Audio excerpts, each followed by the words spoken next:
Hi and welcome to the summer episode of Spotlight on UNBC. My name is Rob Van Addercom.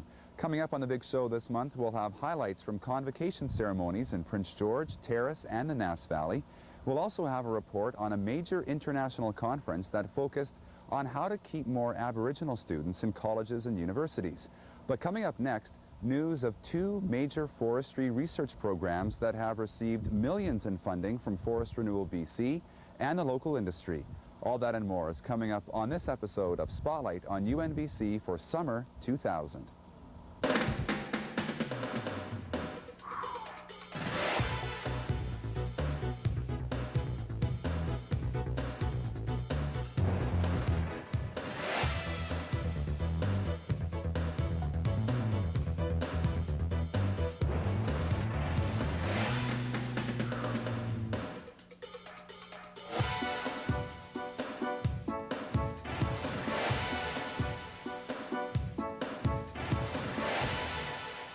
When the university's new enhanced forestry laboratory opened up earlier this year, it provided the lab space necessary to conduct research on northern forest management issues.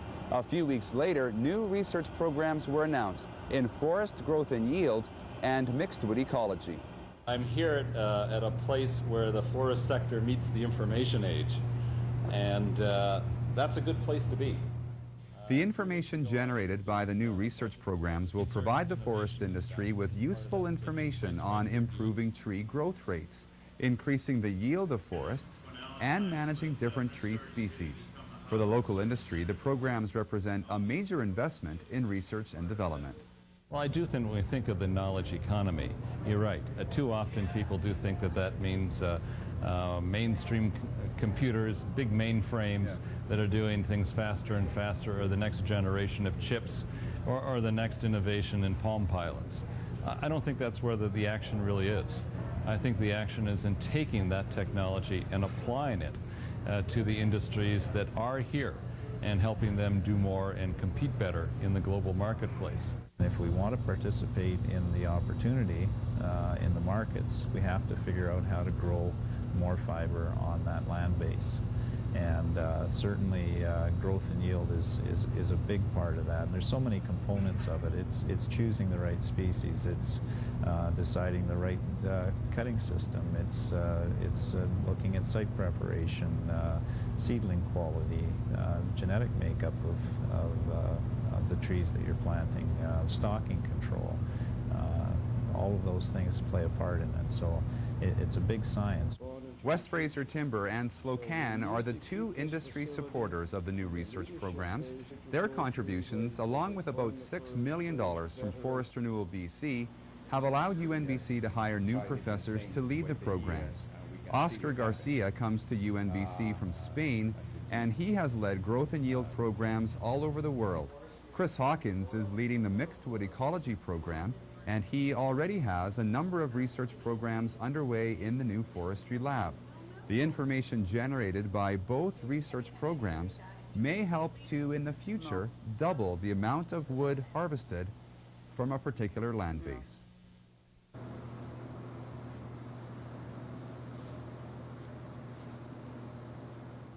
Research has tended to lag, and if we want to take those bold steps forward, if we want to participate in this growth that we're talking about in the world, research is a big part of that, because we have to have not only knowledge but local knowledge.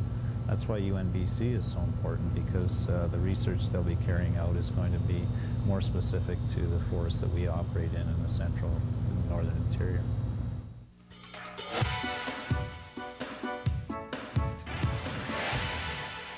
Since UNBC opened in 1994, it has gradually been receiving donated works of art. But recently, the collection was greatly expanded by a number of private donations, including a significant collection of Inuit art.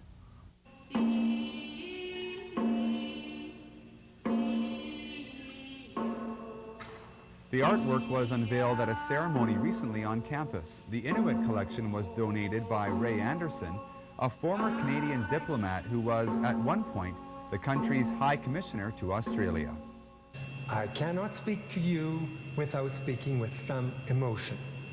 And the emotion is caused from the opportunity of sharing something that my wife and I had collected over a period of, well, over 30 years. The collection is comprised of more than 160 sculptures and prints and was originally started as the Andersons moved to various international postings. In essence, the collection became the piece of Canada they took wherever they went. And so when I would travel across Canada, various cities, one of the things I do in the evenings is go to art galleries that were open. And invariably, they were starting to collect some Inuit art. And so this is where I was introduced. And so every time I was back in Canada and had an opportunity, I'd buy a few pieces and they'd be welcomed at home. My wife was also an aficionado of Inuit art. And so that's how the collection started. So it's over 40 years old now. I walked into a gallery about 20 years ago in Vancouver, and for the first time I'd seen some very tiny pieces, so beautifully done, so beautifully executed, mother and child, both of the mother and child, but done by a carver who had been identified as Anuk, A-N-U-K, and identified in George Swinton's master book on the sculpture of the Eskimo. And but these are between 80 and 90 years old, so they're the original Eskimo sculpture, which was invariably small. You could put it in your pocket and carry it because they're nomadic peoples, and therefore they wouldn't, over 40 years ago, they would never create anything that weighed 20 or 30 pounds, like some of these very large pieces that we have in the collection. These are all very much more recent, and this was an adaptation, a growing of Eskimo art so that it would appeal to audiences down in the southern areas, and therefore, for them, a real source of income as well. The value of Inuit art has risen significantly in recent years. The entire Inuit collection at UNBC is worth more than $250,000. Individual pieces as well are often worth many thousands of dollars. One is a pouted dancing bear, and it's become so famous because it's a sister bear to the one in the McMichael collection in Toronto. And Waddington had one of these three bears at their last auction sale, and to show how valuable these pieces have become, that particular piece sold for $40,000. One piece, one dancing bear, by the greatest artist probably who carves bears. Other First Nations art is experiencing a similar resurgence. These 10 banners by Bill Reid have been donated by the Bill Reid Gallery, and former terrace doctor Kwadwo Asante has contributed this carved Niska panel. I felt very much that this work of art should not be hidden in my house and enjoyed by myself and the few people who come to visit us in our house. With the focus of the University of Northern BC in Native culture, Native education, and efforts to project what Northern Canada means, I thought it best that it stay in this area in the university, so it gives other people a perception of the culture and the art of the Native peoples of BC. Finally, this art unveiling and exhibition included a set of doors carved by Ron Sebastian for the UNBC Senate chambers. The main figure is the raven, and it's giving power to the grouse. And below that is the bear, and that's one of our biggest crests in the area, and also the beaver. And the bottom of the doors are two human faces that's coming from the chairs. You can see on top of the two chairs, the human faces. That's on the bottom of the doors going into the top of the doors. So that's how I designed it. The various artworks are on display around UNBC. For example, nearly the entire Inuit collection can be viewed in the UNBC library.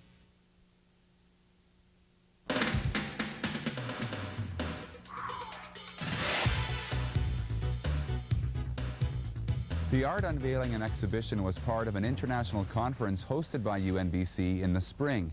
The Retain 2000 conference was the first international conference dedicated to developing strategies for increasing the number of Aboriginal students at colleges and universities. The four-day conference attracted people from all over North America and from as far away as South Africa and New Zealand. Nearly 800 people attended both the conference and the Youth Day, and all came to share ideas for how to increase the number of Aboriginal students at colleges and universities. For example, Michael Begay from Arizona State University described how the program at that university has increased its Aboriginal student retention rate from 50% to 80% in only 4 years. What we're doing is that every aspect from the transitioning is to try to individualize, try to have that one-on-one interaction with the student. One-on-one interaction with students is also a hallmark of the UNBC Northern Advancement Program, a transition program for rural and First Nation students in their first year of university. Many of the participants in the Youth Day were high school students, but a number of students have come to university after being out of school for many years. Now those students are achieving their own goals as well as acting as role models. My name is Louise Craig, and I'm from originally from Old Crow in the Yukon. I've been living in Beast Lake for the last 15 years, and I'm a mother of 3 children. The reason I came back to, or applied to come to university, and especially enroll in the NAP program, is to be a role model to my children. I've worked with children, and off and on over the years I foster many children, and I have 3 of my own, so I figured, well, in order to try to, you know, instead of just telling my kids that they should keep going to school and getting educated, I need to be a role model to them. So that's one of the reasons I decided to come back. And a second is that I got tired of just doing odd jobs.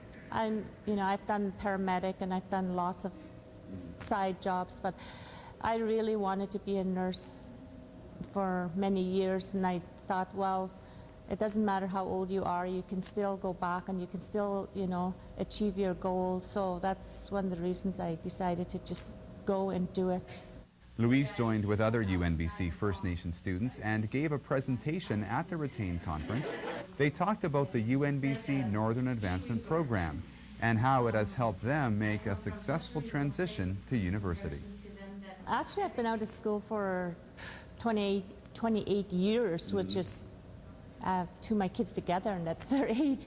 But I don't think you're ever too late to go back to school. You know, I'm still learning. I'll be learning until I'm old and gray. I think that coming back to school really made me feel good about me. I was ready, I was mature to do it. I've raised my kids and done what I wanted to do with them, and it was time to come back. It was like a whole new way of learning. You know, when I was 16 years old, 17 years old, I was going to school because I had to, not because I wanted to. And now I'm going to school because I want to, and it's making a big difference. I'm learning, I'm doing really well as far as I'm concerned. I work hard at it, I spend lots of time studying, and I feel that, you know, in comparison to all the young people, I have to work twice as hard as anybody else, but it's paying off.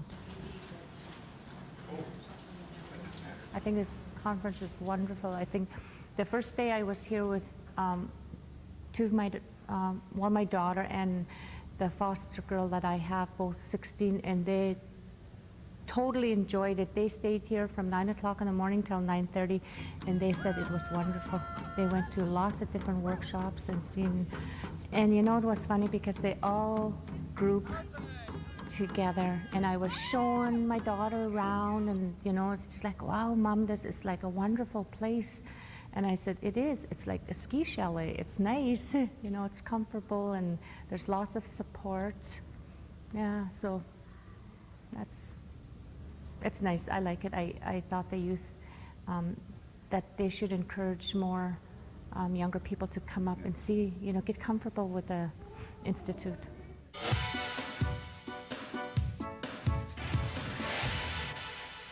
UNBC is part of an interesting new initiative that is helping to increase the level of understanding of Northern issues and increase the number of Northern students attending university. About 30 universities and colleges worldwide are helping to establish the University of the Arctic, a new university without walls that is focusing on Northern issues. UNBC hosted a number of Arctic University meetings in the spring. The University of the Arctic won't build one campus somewhere. It will exist instead through cooperation among Northern colleges and universities around the world. Courses will be offered by the various schools at their own campuses and over the internet. As a result, a student at UNBC could take courses from the University of Alaska or from Tromsø University in Norway. That cooperation is also widening the scope of Northern research and student exchanges.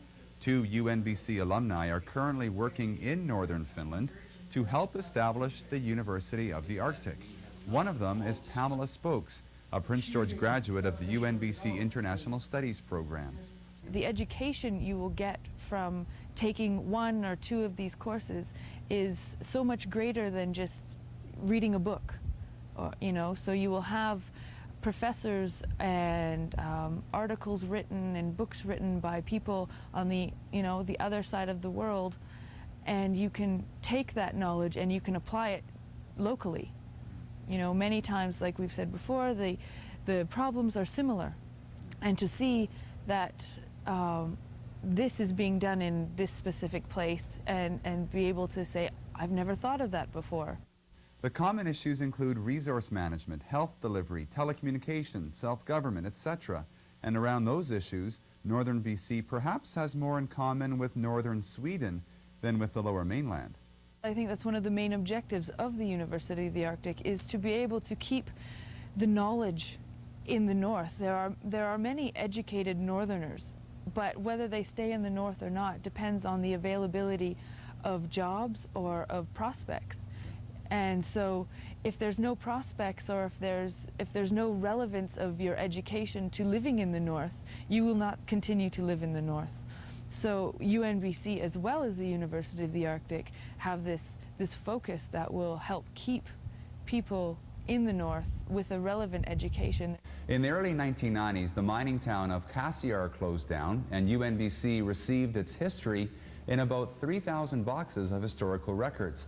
The contents of those boxes tell the history of the rise and fall of Cassiar, and the process of cataloging the collection is now underway.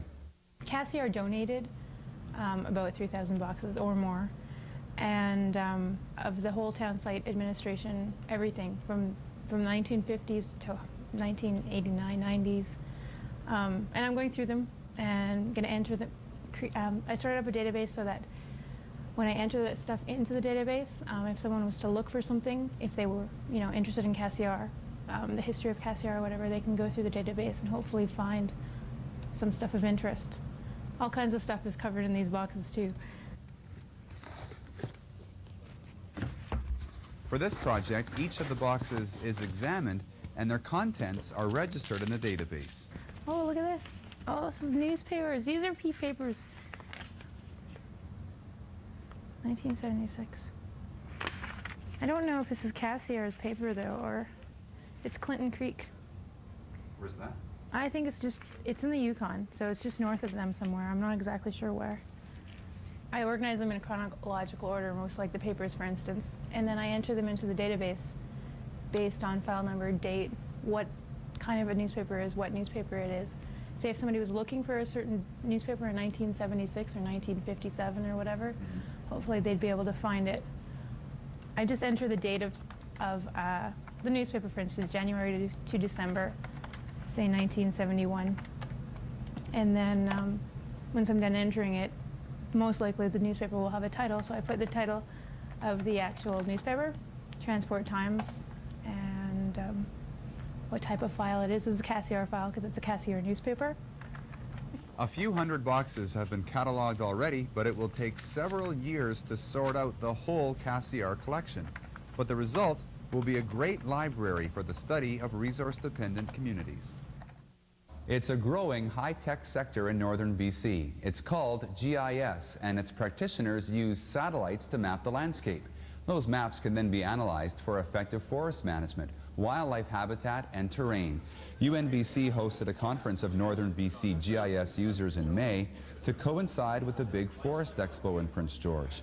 Several hundred delegates attended and shared their ideas for increasing the use of GIS technology. This summer, high school students have a chance to increase their own high-tech understanding and learn more about computers and use some fancy new equipment in the process. The basic schedule over the summer is to run 3 two-hour classes a week over each week of the summer from approximately the 26th of June to the 25th of August. The topics we're going to cover are basic programming in Java. We'll start with an introduction to the programming language Java. We'll get into programming applets for use in web pages, and then we'll move on to some of the more sophisticated programming topics in Java as an application. There's a small fee to register in the Summer Computer Club for high school students, but some of the instruction will approach first-year university level. Call 613-4982 for more information. New technology is being applied to understanding the movement of air pollution. Some new UNBC equipment uses sound waves to tell researchers exactly what's happening in the atmosphere up to 1 kilometer above the ground.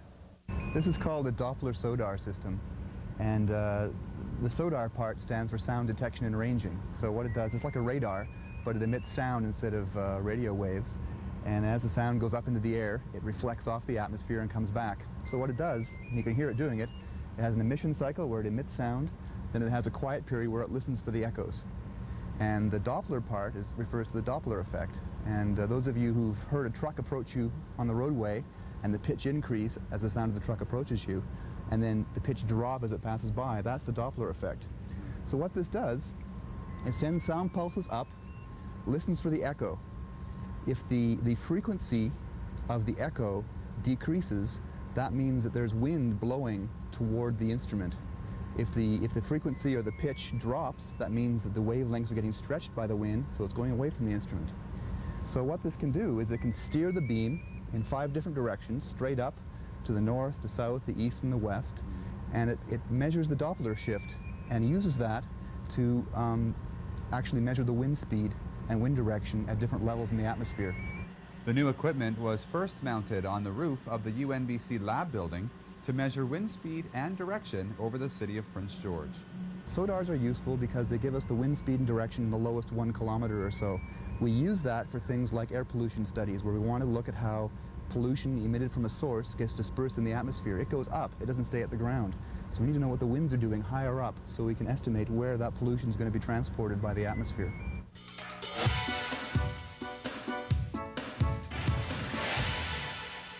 The biggest event of the year for any university has to be Convocation. This year, 557 students graduated from UNBC, including 81 graduate students. It was UNBC's biggest grad class ever and has pushed the total membership in the UNBC Alumni Association to 1,700. I declare the University of Northern British Columbia's convocation ceremony in the year 2000 duly assembled for the conferring of degrees. And what a large number of degrees. For example, there were more forestry grads alone this year than the total number of graduates just a few years ago. There were graduates from all over Northern BC, Canada, and the world. This convocation ceremony was the first for graduates from UNBC's new collaborative nursing program. Now, given the shortage of nurses right across Canada, none of this year's nursing graduates have had any difficulty getting jobs.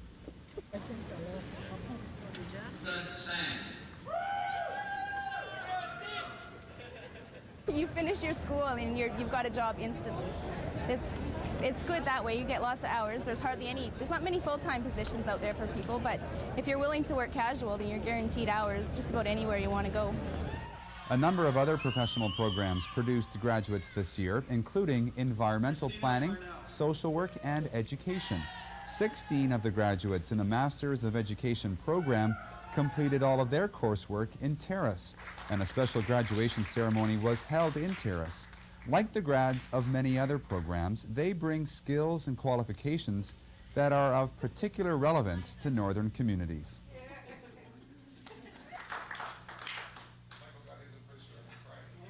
I wouldn't have been able to complete this program. I wouldn't have been able to complete a degree. It has been my goal for the past 15 years to work towards a master's degree, but without it being offered locally in the form that it was offered by UNBC, I wouldn't be able to have completed it. The Terrace group was also distinguished by Jacqueline Hoekstra, a graduate student who completed all of her coursework in Terrace and was awarded the Governor General's Gold Medal as the university's top grad student. Other awards were presented at the convocation ceremony in Prince George. Former Advanced Education Minister Bruce Strachan was recognized as a friend of the university, and honorary degrees were presented to UNBC founder Horst Sander and to Joseph Gosnell, president of the Nisga'a Nation. In me by the Senate of this university and as Chancellor, I grant to you, Chief Joseph Gosnell, the degree of Doctor of Laws, honoris causa. Congratulations to you, sir.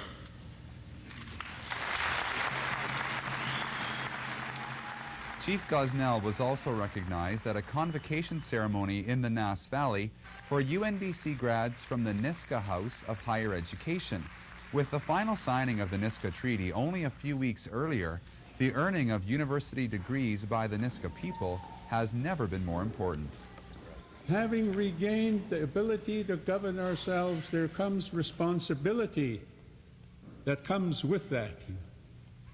To be responsible for your own actions, because we will never have the ability to go back to the federal government, the Department of Indian Affairs, and place the blame on them. What does it mean for those that will be running and implementing the treaty, that work in our government system? Young individuals who have now stepped forward and said, I can do this. I got a document that says I can do that. These are the people that we need to rebuild our nation, not only in economics and health and education, but in all aspects of the way we hope to live. What does it mean in forestry? Boy, do we ever need certified foresters? We need forestry biologists, and the list goes on and on. You know, if you want to enter into silviculture, to be a master at your craft, what is it that is required for you as an individual to do that? You got to have a piece of paper in your hand, just like these young people here. Many other northern BC communities have a similar need for specialists in health, education, resource management, political science, business, or economics. The annual convocation ceremony is all the more important when you can see how many northerners are receiving degrees in their home region. Understanding of our region also grows when students from other parts of BC or from other countries come to UNBC. Top student Shunlai Li of China is a good example. Coming to UNBC probably is one of my luckiest choices I've ever made in my life. Shunlai won the Governor General's Silver Medal as the university's top undergraduate student, and he spoke on behalf of the grad class. On behalf of the entire graduating class of 2000, I must also thank the amazingly dedicated teachers and staff, especially in our economics and mathematics programs. I wish all the graduates the opportunity to travel, to learn, and to meet their futures with enthusiasm, culture, courage, and joy. I would also like to express wishes for continued success and a great future for our alma mater, UNBC. Thank you very much.